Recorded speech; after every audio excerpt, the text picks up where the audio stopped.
Okay, welcome again, and let's go for the next topic, that is now writ jurisdiction. Now, when I discuss with you fundamental rights mentioned under Part 3 of Indian Constitution from 12 to 35, I told you that protection of fundamental rights is the duty given by Constitution to the Supreme Court. And there is one article in Indian Constitution mentioned under fundamental rights, that is Article 32. This is the most important article mentioned in the Indian Constitution as per Dr. B.R. Ambedkar. So this Article 32 gives the power and authority to the Supreme Court to protect the fundamental rights of Indian citizens. So Supreme Court, using this Article 32, can issue orders, which is called writ. WRIT is called order giving authority of the court or judiciary. In India as of now, writ jurisdiction, that means jurisdiction to give order, that means authority to give order, to follow certain things so that fundamental rights are protected. This order giving authority as of now is available to Supreme Court and High Court in India. Though Parliament can provide this writ jurisdiction to other lower courts also. Like suppose Parliament decides that some special court is to be given writ jurisdiction, Parliament can do that as per Constitution. But as of now, Supreme Court and High Court enjoy this writ jurisdiction. So we are going to discuss in detail about what are the different type of writs, and writ jurisdiction of Supreme Court is mentioned under Article 32 and writ jurisdiction of High Court is mentioned under Article 226. Now, what are the important points? I mean, this Article 32 protects the fundamental right of Indian citizen. Constitution has given this power to Supreme Court and High Court to issue the writs. So the power given to Supreme Court and High Court, which is mentioned under Article 32 and 226. And remember one thing, Article 32 is a fundamental right, Article 226 is not fundamental right. That means writ jurisdiction of Supreme Court is fundamental right. I mean, Supreme Court is obliged to protect our fundamental rights. High Court may not be. So High Court ka Article 226 is not fundamental right. Now, Supreme Court and High Court are given this responsibility to issue the writs for the protection of our fundamental right in the Constitution itself. These are the original jurisdiction of the Supreme Court. Original jurisdiction hota kya hai? I will discuss that later on. But you understand, original jurisdiction means Supreme Court is to fulfill it. Supreme Court is to listen to this. It is one of the prime duty of Supreme Court to basically follow this. There are 5 kind of writs, that is habeas corpus, mandamus, certiorari, prohibition, quo warranto. And as you can see, these are not English words. They are not English words. Though all these writs are borrowed from English law, where these are called prerogative writs.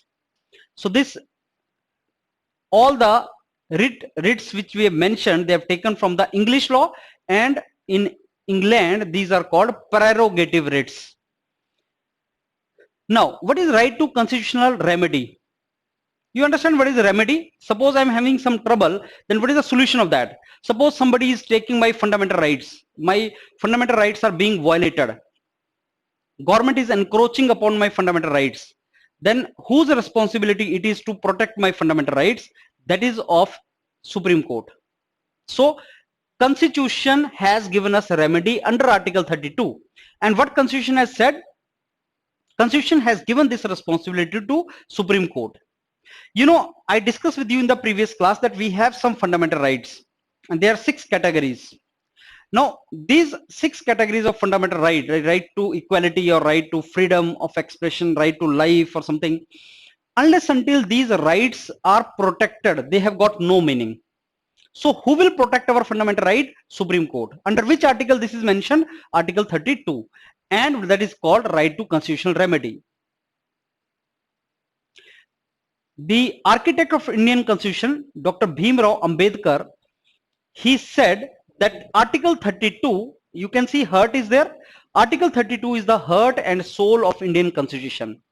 He said this is the most important article of the Constitution. So If ever in exam it is asked which is the most important article of Indian Constitution, it is 32. This is the heart and soul of Indian Constitution. An article without which Constitution will become nullified. That is as per Bhimrao Ambedkar. And Supreme Court in later, Supreme Court coined a term called basic structure of Constitution. You know, Parliament can amend the Constitution. Parliament can change the Constitution, we know that. While changing the Constitution, can Parliament even amend Article 32? Answer is no.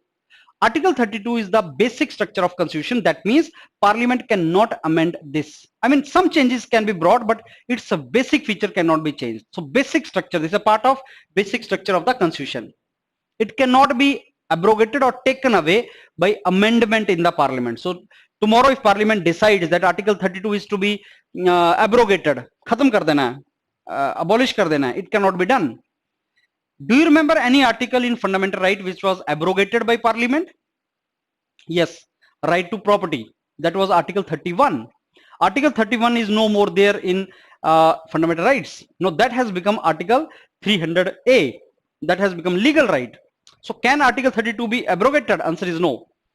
What are the provisions under Article 32? You know, it provides you the right to move Supreme Court for the enforcement of fundamental right. You can enforce fundamental right using Article 32, right?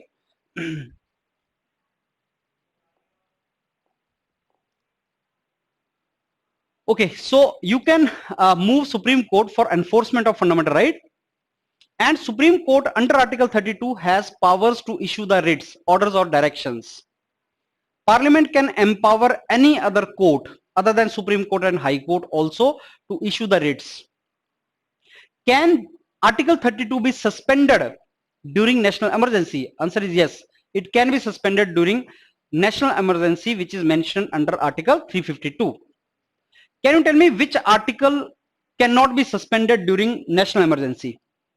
Which articles of fundamental right cannot be suspended? Answer is Article 20 and 21.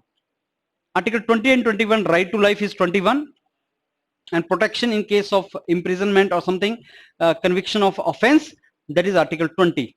So at least you enjoy right to life even during national emergency. Nobody can take your life even during emergency, right? So Article 32 can be suspended. So who is the defender and guarantor of fundamental right of the citizen in India? Supreme Court. What is the meaning of that? That simply means as citizen I can directly knock the door of Supreme Court. Now it will look like surprising, but you know what? Under Article 21A there is a right to education, right to elementary education. So from 6 years to 14 years of age, free and compulsory education is to be provided. That is a fundamental right of citizens.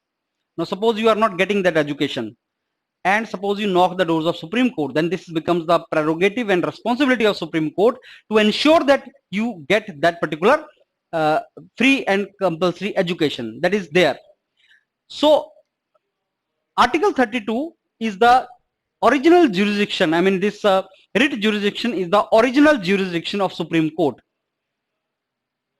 This is original but not exclusive, you know. High Court is also given such kind of jurisdiction under Article 226. What is the meaning of original jurisdiction? Somebody asked you. That means I can directly approach Supreme Court or High Court. So that is their prime duty actually. I will discuss later on the difference. Now let's discuss the difference between the writ jurisdiction of Supreme Court and High Court. Who has given writ jurisdiction of Supreme Court and High Court? Constitution itself. Not Parliament, but Constitution itself. Can Parliament give it to other courts also, lower court? Yes.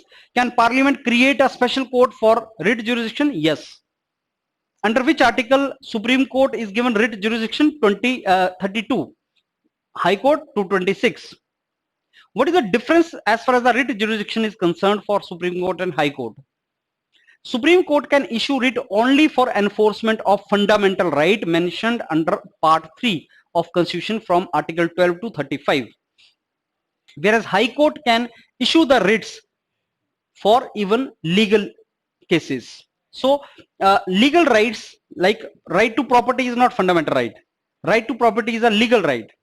High Court can issue the writ for even legal rights, but Supreme Court can only issue the writs for fundamental rights. So that means the writ jurisdiction of Supreme Court is narrower.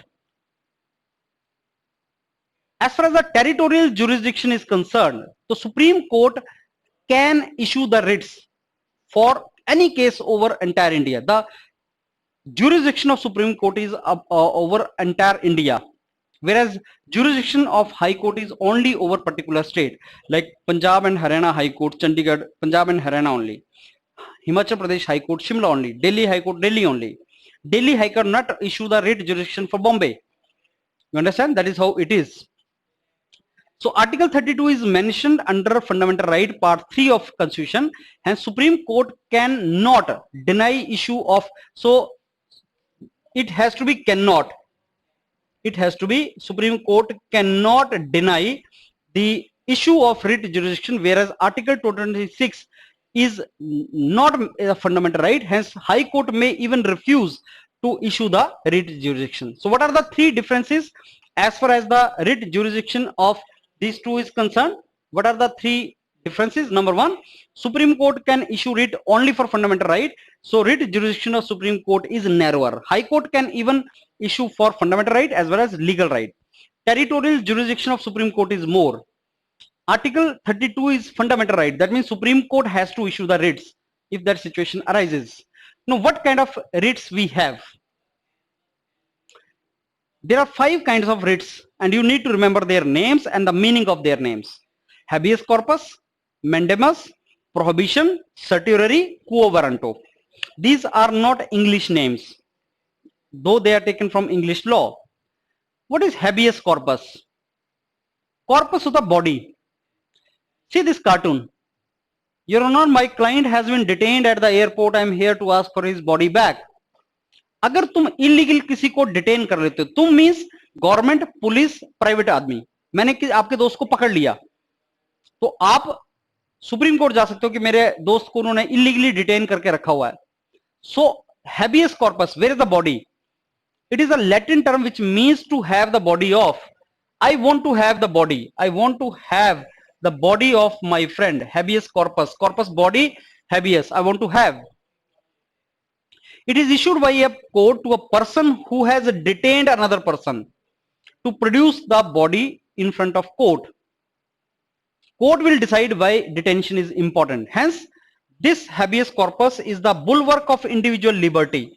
तो अगर आपसे को पूछे individual liberty को कौन writ ensure करवाता है, that is habeas corpus. The court will give instruction to any person, any organization, police, anybody to set the person free, liberate him.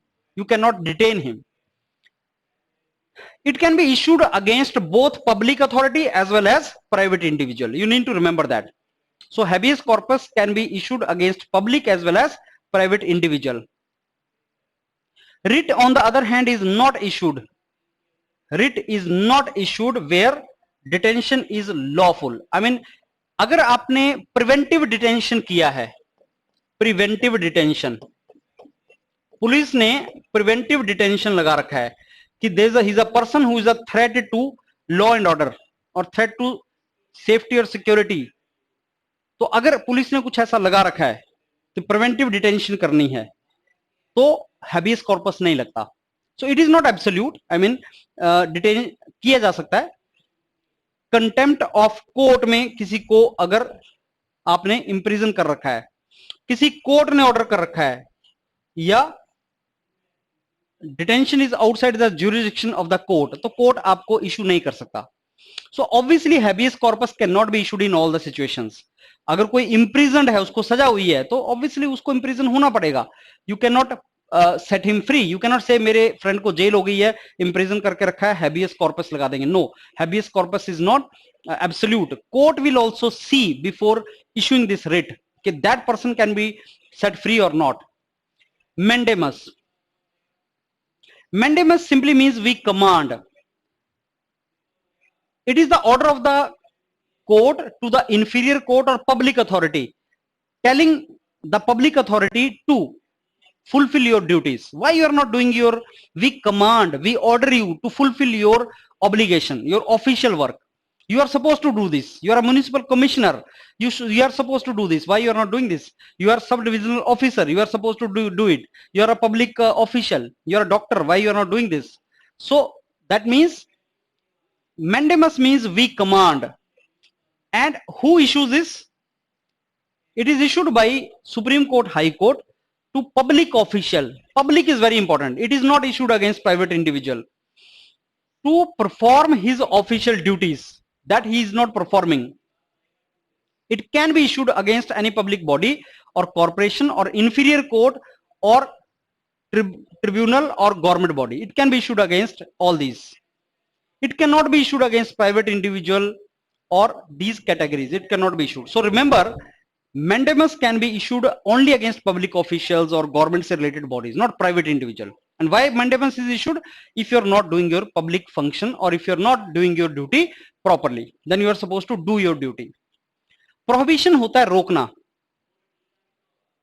to stop from exceeding your jurisdiction in which you should not enter. It means to stop, to forbid. Prohibition means to forbid. Issued by High Court to a lower court. Supreme Court can issue it to High Court. High Court can issue it to the lower courts. To prevent you from exceeding your jurisdiction or usurping your jurisdiction, taking the jurisdiction which you do not possess. Supreme Court will issue prohibition to High Court. Don't do that. You cannot do that. Suppose High Court start issuing the writs. Delhi High Court start issuing the writs for some case in Bombay. That is wrong. It is trying to exceed its jurisdiction. So Supreme Court will issue the writ to Delhi High Court that you cannot do it, prohibit it, forbid it. Mandamus आपको बोलता है to do something. Prohibition बोलता है don't do this. दोनों में difference है. It can be issued against judicial and quasi-judicial authorities also, and not against administrative authorities, legislative bodies. Only judiciary को issue करती है. तो prohibition में it is very important for you to know. It is issued by Supreme Court, High Court, because writs can only be issued by Supreme Court, High Court as of now, and these are issued by higher court to lower court. Supreme Court can issue to High Court can issue to lower court. Supreme Court can also directly issue to lower courts, district court and all, not to public official. I hope you understood what is the prohibition. Now, what is the difference between mandamus and prohibition? There are so many differences. Mandamus can be issued even against administrative authority, but prohibition is only against judicial or quasi-judicial. Quasi-judicial means tribunal. Order to do something. Mandamus means we command, you do this thing, you are not doing your duty properly, please do it. Don't exceed your jurisdiction. You cannot exceed your jurisdiction. That is the meaning of it. Now, what is the meaning of certiorari? It simply means to be certified, to be informed, to be certified. It is issued by higher court to the lower court or tribunal to transfer the pending case. Transfer the case to me and quash the order. Quash the order. Suppose lower court has taken some decision which higher court feels it is wrong. Lower court has taken some decision which is wrong. So higher court will say, okay, transfer this case to me and your decision goes wrong. Prohibition was don't do it. Decision मैंने cancel नहीं किया था.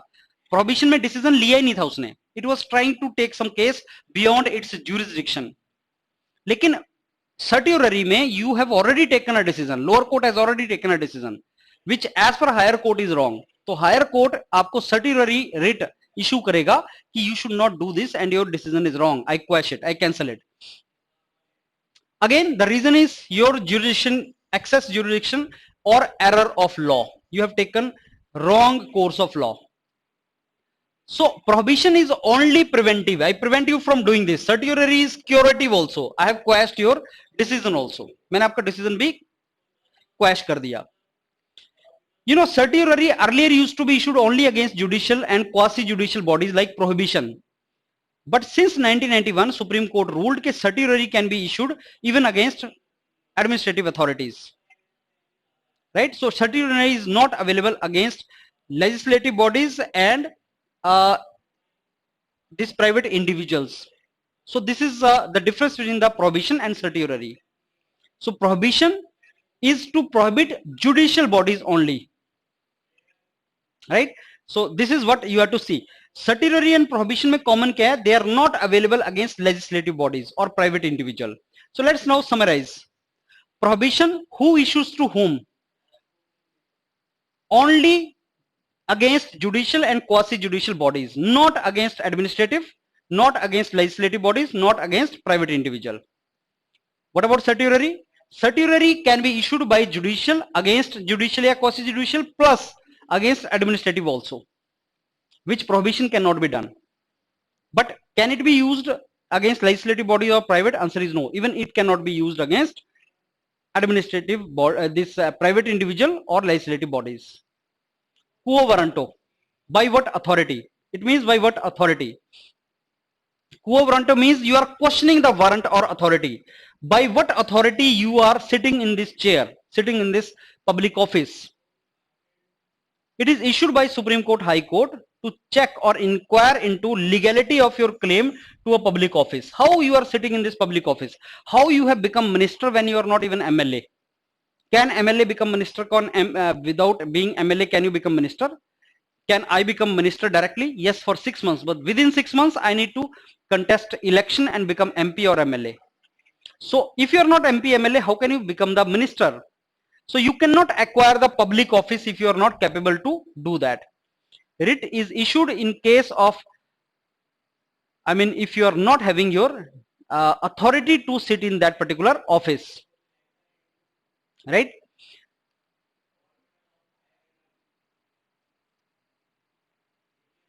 Now, this last line you please see. Other 4 kind of writs can be sought by person who is aggrieved person. I mean the person who is suffering. But this can be any interested person. He is not suffering, but he is inquisitive. Okay, how come you are sitting in this office? मेरे को कोई problem नहीं है, लेकिन तुम गलत बैठे हो. So it can be sought by, he can approach the Supreme Court. Okay, by what authority he is sitting in that office? That is how it can be done. So I hope this now 5 writs you are done.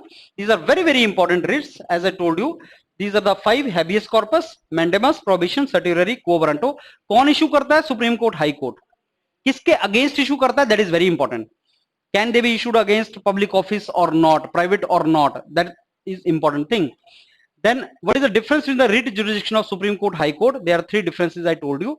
Then Supreme Court is given the original jurisdiction under Article 32 to protect our fundamental rights. And Dr. Ambedkar said Article 32 is the heart and soul of Indian Constitution, most important article under Constitution. And these were the important points. So believe me, whenever exam में question comes in polity, writ jurisdiction में से एक question positively he asks you. It's a very, very important topic under fundamental rights. So fundamental rights we have discussed. Now I discuss with you the writ jurisdiction also. Revise it well. Very simple topic and sure short question from this part. Thank you.